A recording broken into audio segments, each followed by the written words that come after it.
Friends, हम UP special पढ़ रहे थे और ये यूपी स्पेशल का दूसरा वीडियो होगा और हमने उत्तर प्रदेश का सामान्य परिचय पढ़ा था। सामान्य परिचय के क्रम में हम लोग थोड़े बहुत फैक्ट है उसको देखेंगे, फिर आगे बढ़ेंगे। ये ऐसे फैक्ट हैं जो बार बार एग्जामों में पूछे जाते हैं, बहुत ही इम्पोर्टेंट है। जैसे उत्तर प्रदेश का सबसे अधिक वर्षा वाला जिला कहाँ है, तो सबसे अधिक वर्षा वाला जिला है गोरखपुर। उत्तर प्रदेश का सर्वाधिक वर्षा गोरखपुर और सबसे कम वर्षा मथुरा में है। सबसे ज़्यादा बारिश होती है गोरखपुर में और सबसे कम होती है मथुरा में। सबसे कम से ऐसे याद रख सकते हैं, जैसे कृष्ण भगवान का जन्म मथुरा में हुआ था। तो एक बार कृष्ण भगवान ने क्या किया था, लोगों को बचाने के लिए पर्वत को अपनी उंगली पे थाम लिया था। तो बहुत ज़्यादा तेज़ बारिश हो रही थी, इसीलिए तो थामा था लोगों को बचाने के लिए। तभी से वहाँ पे बारिश कम होने लगी। मतलब ये केवल याद करने के लिए बता रहे हैं, बस ऐसे नहीं लेना है। तो उत्तर प्रदेश का सबसे कम वर्षा वाला जिला जहाँ पे कृष्ण भगवान का जन्म हुआ था तो मथुरा, क्योंकि बारिश से बचाने के लिए, क्योंकि कृष्ण भगवान बारिश से लोगों को बचा लेते हैं, ज़्यादा बारिश होती है तो उत्तर प्रदेश का सबसे कम वर्षा कहाँ होगा, मथुरा में होगा। सबसे कम, इसीलिए वहाँ पे सबसे कम वर्षा होता है मथुरा में। और सबसे ज़्यादा वर्षा गोरखपुर। अब जैसे गोरखपुर बोलते हैं ना, रखपुर, तो इतनी तेज वहाँ पे वर्षा होने लगती है बारिश की, हम सामान रख नहीं पाते हैं ठीक से, सारे सामान बह जाते हैं पानी में। तो गोरखपुर रख नहीं पाते हैं ज़्यादा बारिश में चीज़ें। तो उत्तर प्रदेश का सर्वाधिक वर्षा वाला ज़िला है गोरखपुर और सबसे कम वर्षा वाला ज़िला है मथुरा। अब हम लोग इसको मैप से देख लेते हैं। देखिए यहाँ पे गोरखपुर है, सबसे ज़्यादा वर्षा यहाँ होता है गोरखपुर में और सबसे कम वर्षा होता है यहाँ मथुरा में। पूरब में है, सब पश्चिम में है मथुरा, मथुरा में सबसे कम वर्षा और पूरब में गोरखपुर है, गोरखपुर में सबसे ज़्यादा वर्षा होती है। अब देखेंगे उत्तर प्रदेश का सबसे बड़ा जिला कौन सा है। उत्तर प्रदेश का सबसे बड़ा जिला है लखीमपुर खीरी। सबसे बड़ा जिला उत्तर प्रदेश का कौन सा है, लखीमपुर खीरी। यहाँ पे सब लोग खीर ज़्यादा खाते हैं। उत्तर प्रदेश का सबसे बड़ा जिला लखीमपुर खीरी। और देखो लखीमपुर खीरी जब लिखेंगे तो ये कितने बड़े उस पे चला जाता है, मतलब 3 अक्षर 5 6 7 8 अक्षर हो जाते हैं ऊपर से। पहले लखीमपुर खीरी 3 बार लिखते हैं। तो उत्तर प्रदेश का सबसे बड़ा जिला जिसका नाम ही बड़ा है तो लखीमपुर खीरी। उत्तर प्रदेश का सबसे बड़ा जिला कौन सा है, लखीमपुर खीरी। और उत्तर प्रदेश का सबसे छोटा जिला हापुड़। हापुड़ देखो 3 ही अक्षर का है और छोटा सा है। उत्तर प्रदेश का सबसे छोटा जिला हापुड़। सबसे छोटा जिला कौन सा है, हापुड़। जनसंख्या घनत्व की दृष्टि से सबसे बड़ा जिला कौन सा है, उत्तर प्रदेश का गाजियाबाद है। जनसंख्या घनत्व की दृष्टि से सबसे बड़ा है गाजियाबाद। इसको मैप से भी देखना पड़ेगा। सबसे बड़ा जनसंख्या घनत्व की दृष्टि से है गाजियाबाद। ग और घा, घनत्व ज़्यादा कहाँ है, गा घा, गा के बाद घा आ रहा है घनत्व, तो ये गाजियाबाद में सबसे ज़्यादा घनत्व है, तो याद रखिएगा। और घनत्व की दृष्टि से सबसे छोटा जिला ललितपुर। जनसंख्या घनत्व की दृष्टि से सबसे छोटा जिला ललितपुर है। ये फैक्ट याद करना ज़रूरी है क्योंकि बार बार एग्ज़ाम में पूछता है ये सारे। उसके बाद हम लोग और भी इम्पोर्टेंट चीज़ पे जाएंगे, लेकिन ये फैक्ट आप लोग पहले याद कर लीजिए। जनसंख्या घनत्व की दृष्टि से सबसे बड़ा जिला पूछेगा एग्ज़ाम वाला, गाजियाबाद। और जनसंख्या घनत्व की दृष्टि से सबसे छोटा जिला ललितपुर। साक्षरता की दृष्टि से सबसे बड़ा जिला कौन सा है, तो ये गौतम बुद्ध नगर है। साक्षरता की दृष्टि से सबसे बड़ा जिला है गौतम बुद्ध नगर और साक्षरता की दृष्टि से सबसे छोटा जिला श्रावस्ती। वैसे जनगणना में भी आएगा आगे, अगर जनगणना अलग से पढ़ाएंगे, फिर भी थोड़ा थोड़ा याद करते जाना है। एक बार मैप में देख लेते हैं। देखिए यहाँ पे जनसंख्या में क्षेत्रफल में सबसे बड़ा है हमारे यहाँ जिला लखीमपुर। लखीमपुर सबसे बड़ा जिला है उत्तर प्रदेश का, यहाँ पे देख सकते हैं इस जगह पे। और सबसे छोटा है हापुड़। उत्तर प्रदेश का सबसे बड़ा जिला लखीमपुर खीरी और सबसे छोटा यहाँ पे देख सकते हैं गाजियाबाद के पास में ये हापुड़ है। इस जगह पर हापुड़ है, यहाँ पे दिख रहा होगा, ये देखिए। तो सबसे छोटा है जिला हापुड़ और सबसे बड़ा है लखीमपुर खीरी। साथ ही साथ में याद करते जाना है। अब देखिए, जनसंख्या घनत्व की दृष्टि से सबसे बड़ा गाजियाबाद है, घनत्व की दृष्टि से सबसे छोटा जिला है ललितपुर। उसके बाद साक्षरता में सबसे बड़ा गौतम बुद्ध नगर है। साक्षरता में सबसे छोटा है श्रावस्ती। श्रावस्ती तो सभी जानते होंगे, साक्षरता के मामले में सबसे नीचे स्थान पे आता है। और जनसंख्या की दृष्टि से सबसे बड़ा, तो सबसे ज़्यादा जनसंख्या कहाँ है? हमारे इलाहाबाद यानी कि वर्तमान में प्रयागराज में। तो सबसे जनसंख्या की दृष्टि से सबसे बड़ा जिला है प्रयागराज और जनसंख्या की दृष्टि से सबसे छोटा जिला है महोबा। ये सब बिल्कुल याद कर लेना है। उसके बाद हम लोग लिंगानुपात पढ़ेंगे। लिंगानुपात का मतलब होता है कि 1000 पुरुषों पर महिलाओं की संख्या कितनी है, तो उसे लिंगानुपात बोलते हैं किसी राज्य का। उत्तर प्रदेश का औसत लिंगानुपात देख लीजिए। उत्तर प्रदेश का जो औसत लिंगानुपात है वो 912 है।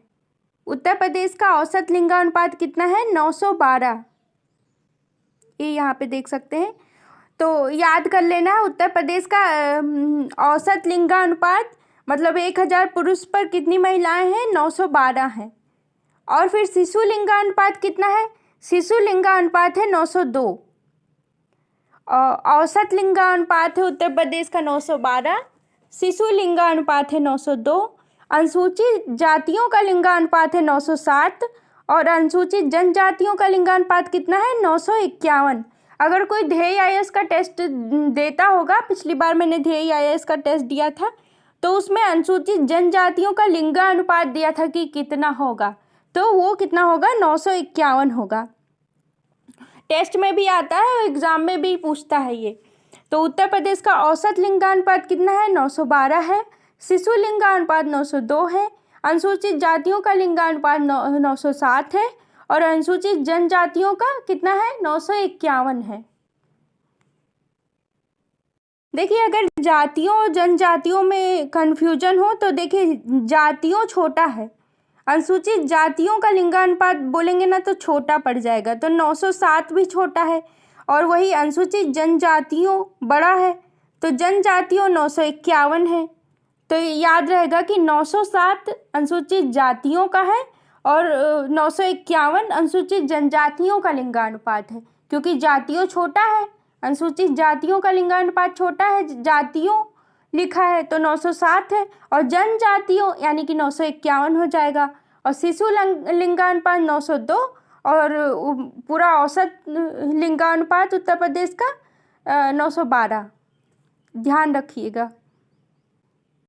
अभी उत्तर प्रदेश का परिचय चल रहा है, तो यहाँ पे एक चिन्हों के बारे में देख लेते हैं। जैसे उत्तर प्रदेश का राजकीय चिन्ह है, राजकीय चिन्ह है तो उसमें क्या है? एक वृत्त के अंदर दो मछलियाँ। एक वृत्त के अंदर दो मछलियों का मतलब क्या है? इसका मतलब है कि अवध में मुस्लिम शासक का प्रतीक था। मतलब ये जो एक चिन्ह में, मतलब उत्तर प्रदेश का जो राजकीय चिन्ह है, एक वृत्त के अंदर दो मछलियाँ, ये अवध में मुस्लिम शासन का प्रतीक वो करता है, दिखाता है। और धनुष और बाढ़ है। तो इसको मैं एक फोटो में दिखा देती हूँ, उत्तर प्रदेश का जो राजकीय चिन्ह है। देखिए, ये उत्तर प्रदेश का राजकीय चिन्ह है। यहाँ पे वृत्त में दो मछलियाँ बनी हुई हैं। यहाँ पे देखिए धनुष बाढ़ बना हुआ है। और राजकीय चिन्ह को 1938 में स्वीकृति मिली थी। उसके बाद उत्तर प्रदेश का राजकीय पशु क्या है? तो राजकीय पशु है बारहसिंघा। उत्तर प्रदेश का राजकीय पशु बारहसिंघा इसका वैज्ञानिक नाम नहीं याद करना है क्योंकि ये नहीं आता है एग्ज़ाम में। वैसे आप लोग देख लीजिएगा इसका वैज्ञानिक नाम भी, लेकिन पलाश का देखेंगे हम लोग वैज्ञानिक नाम। देखिए, उत्तर प्रदेश का राजकीय पशु क्या है? राजकीय पशु है बारहसिंघा। राजकीय पक्षी है सारस। उत्तर प्रदेश का राजकीय पक्षी क्या है? सारस है। उत्तर प्रदेश का राजकीय पुष्प पलाश या टेसु। इसको वैज्ञानिक नाम है इसका ब्यूटिया मोनोस्पर्मा। इसको याद रखिएगा, ब्यूटिया मोनोस्पर्मा इसका वैज्ञानिक नाम है पलाश का। ये राजकीय पुष्प है उत्तर प्रदेश का।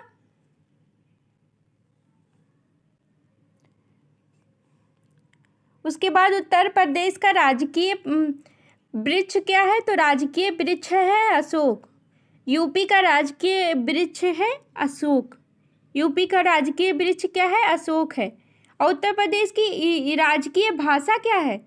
तो ये याद रखना है, राजकीय भाषा दो है, एक तो हिंदी है और दूसरा है उर्दू। और इनको मान्यता कब मिली थी? हिंदी को 1947 में मान्यता मिल गई थी और उर्दू को 1989 में। ये डेट भी एकदम अच्छे से याद रखना है, एक आया हुआ क्वेश्चन है। राजकीय भाषा है, दो राजकीय भाषा है यूपी की। हिंदी को 1947 में मान्यता मिल गई थी और दूसरे भाषा उर्दू को 1989 में मान्यता मिली थी। यूपी का राजकीय खेल कौन सा है? तो राजकीय खेल है हॉकी। यूपी का राजकीय खेल है हॉकी। राजकीय भाषा दो है, हिंदी 1947 में मान्यता, दूसरा उर्दू 1989 में मान्यता मिल गया था। राजकीय वृक्ष अशोक है। राजकीय पुष्प पलाश या टेसु है। याद कर लीजिएगा। अब हम लोग यूपी का नामकरण का इतिहास देखेंगे, उत्तर प्रदेश का नामकरण का इतिहास। तो सबसे पहले क्या था? 1836 से 1877। 1836 से 1877 में इसका नाम था उत्तर पश्चिम। यूपी का नाम क्या था? 1836 से 77 तक इसका नाम था उत्तर पश्चिम प्रांत। उत्तर पश्चिम से याद रखिएगा। यूपी का नामकरण के इतिहास में 1836 से 77 में उत्तर पश्चिम, 77 से 1877 से 1937 तक, 1877 से 1937 तक अवध एवं आगरा प्रांत इसका नाम था। इसको बहुत अच्छे से याद कर लीजिएगा क्योंकि आर ओ यूपी पीसीएस या यूपी के अदर एग्ज़ाम में भी पूछ सकता है। तो 1877 से 1937 के बीच में अवध एवं आगरा प्रांत। उसके बाद 1937 से 1950 के बीच में संयुक्त प्रांत। फिर 1950 से अब तक उत्तर प्रदेश हो गया है इसका नामकरण। तो सबसे पहले क्या था? सबसे पहले उत्तर पश्चिम, उसके बाद अवध एवं आगरा प्रांत, उसके बाद संयुक्त प्रांत और उसके बाद उत्तर प्रदेश। बिल्कुल कंठस्थ कर लेना है, बहुत इम्पोर्टेंट है ये। सबसे पहले क्या है? 1836 से 77 उत्तर पश्चिम, 77 से 1937 अवध एवं आगरा प्रांत, 1937 से 50 के बीच में संयुक्त प्रांत और 1950 से अब तक उत्तर प्रदेश। और आगे देख लेते हैं। प्रत्येक वर्ष 24 जनवरी को उत्तर प्रदेश दिवस के रूप में मनाया जाता है। उत्तर प्रदेश दिवस कब मनाया जाता है? 24 जनवरी को। 24 जनवरी को उत्तर प्रदेश दिवस मनाया जाता है। इसकी घोषणा कब हुई थी? 2015 में हुई थी इसकी घोषणा कि 24 जनवरी को उत्तर प्रदेश दिवस मनाएंगे। और ये पहली बार कब मनाया गया था? तो पहली बार मनाया गया था 2018 में। तो यूपी उत्तर प्रदेश दिवस कब होता है? 24 जनवरी को होता है। इसकी घोषणा कब हुई थी? 2015 में। और मनाना कब शुरू किया? 2 साल बाद 2018 में। उत्तर प्रदेश का पुनर्गठन कब हुआ? तो 1 नवंबर 1956 को। यूपी का जो पुनर्गठन हुआ है 1 नवंबर 1956 में हुआ है। उसके बाद क्या हुआ? यूपी का विभाजन कब हुआ है? तो यूपी का जो विभाजन हुआ है 9 नवंबर 2000 को। यहाँ पे देख सकते हैं, यहाँ पे लिखा है 9 नवंबर 2000 को यूपी का विभाजन हुआ है। विभाजन हुआ जिसमें से 13 जिलों को अलग करके एक पृथक राज्य उत्तरांचल, पहले उत्तराखंड का नाम उत्तरांचल था, फिर 2007 में इसका नाम बदल के उत्तराखंड कर दिया गया। 2007 में इसका नाम बदल के क्या कर दिया गया? उत्तराखंड। तो यूपी का विभाजन कब हुआ है? 9 नवंबर 2000 को। इसमें 13 जिले का अलग कर दिया गया था और इसका नाम रखा गया था उत्तरांचल, जो कि इसका नाम बदल के 2007 में क्या कर दिया गया? उत्तराखंड कर दिया गया। अब यहाँ देखिए यूपी का हम लोग साक्षरता कैसे याद रखेंगे? तो इस तरीके से, जैसे औसत साक्षरता कितना है? 67% है, तो 67% में से 10 कम कर देंगे तो महिला साक्षरता आ जाएगा। महिला साक्षरता कितना है? 57%। और 67 में ही जब 10 जोड़ देंगे तो पुरुष साक्षरता आ जाएगी 77%। तो उत्तर प्रदेश की औसत साक्षरता कितना है? 67%। जब 10 घटा देंगे तो 57 महिला का हो जाएगा। और यूपी की पुरुष साक्षरता 10 प्लस कर देंगे 67 में तो हो जाएगा पुरुष साक्षरता। इस तरीके से यूपी की औसत साक्षरता 67%, महिला साक्षरता 10 कम 57% और पुरुष साक्षरता 10 ज़्यादा 67 में से 77%। देखिए ये सब चीज़ें थोड़ी फैक्चुअल थी, लेकिन ये याद तो करना ही पड़ेगा अगर एग्ज़ाम पास करना है। तो मैंने बार बार रिपीट इसीलिए किया है क्योंकि ये बहुत ज़्यादा फैक्चुअल है, ये याद भी करना है क्योंकि ये बार बार आता है। Okay, thank you.